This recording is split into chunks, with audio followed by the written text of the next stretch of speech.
Mga kabarang, nagluto nga pala akong cheesy carbonara. Ayan. Ang daming cheese niyan mga kabarang. Napakasarap niyan, grabe. Kaya try nyo na rin tong recipe na to mga kabarang. Ayan nga pala yung sangkap niya mga kabarang. Ayan, meron tayong ham. Meron tayong bacon. Ayan. Bawang sibuyas tsaka butter. Cheese. Gatas at saka mushroom tsaka cream of mushroom. Ayan mga kabarang. Naglagay na ako ng mantika, konti lang. Pipirituin natin tong ham.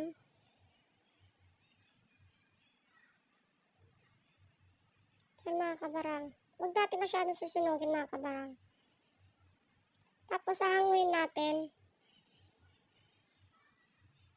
Ayan, naluto na yung ham natin. Sunod natin tong bacon mga kabarang. Hindi na ako masyadong naglagay ng mantika kasi magmamantika yung bacon na yan. At luto na nga ang bacon natin mga kabarang. Maglagay na tayo ng butter. Yan, tunawin lang natin mga kabarang.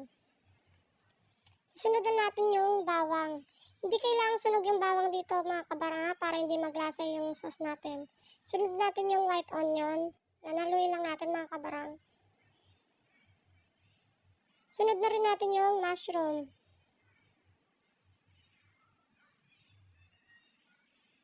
Tsaka yung pinirito nating ham. Pati yung bacon, isunod na rin natin mga kabarang. Pang 1 kilo lang pala yung sauce na yan mga kabarang. Lagyan natin ng paminta. Iodized salt. Tapos haluin natin mga kabarang. Isunod na rin natin yung evaporated milk. Yan, 2 kanyan. Sunod na rin natin yung Nestle cream mga kabarang. Tapos haluin natin mga kabarang. Sunod na rin natin yung cream of mushroom. Yan, masarap. Nalagyan ninyo ng cream of mushroom yung sauce ninyo.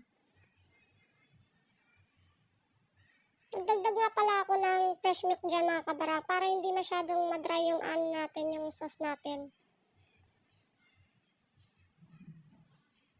I-add na rin natin yung cheese mga kabarang. Ayan, maraming cheese ang nilagay ko. Tapos haluin natin. Kapag ganyan na yung sauce nyo mga kabarang, okay na yan. Nakapagpakulo na nga pala ako ng noodles. Ayan mga kabarang, yung pasta. Mag-assemble na tayo mga kabarang. Sa maliit na lalagyan pala ako naglagay mga kabarang. Ayan, maglagay na rin tayo ng cheese. Mas maraming cheese, mas masarap mga kabarang. O diba, ang sarap niyan. Nagustuhan ng mga bata yan mga kabarang. At tikiman time na mga kabarang.